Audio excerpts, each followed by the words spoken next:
প্রিয় বন্ধুরা, আমি এখন আছি হিমসাগর আমবাগানে। আপনারা দেখতে পাচ্ছেন আমার হাতে একটা পাকা আম।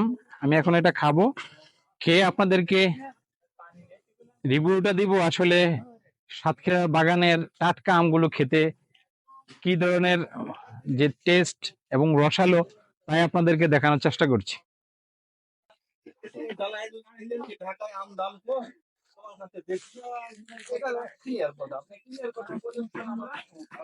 আলহামদুলিল্লাহ, দেখেন আপনারা কতটুকু কালারফুল এবং রসালো।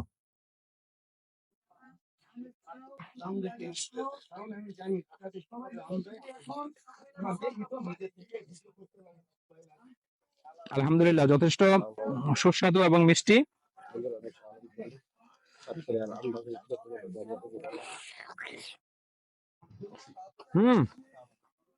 এই দেখেন রস, রসে রসে রসারসি, রসের টইটম্বুর। এর নামে হচ্ছে হিমসাগর।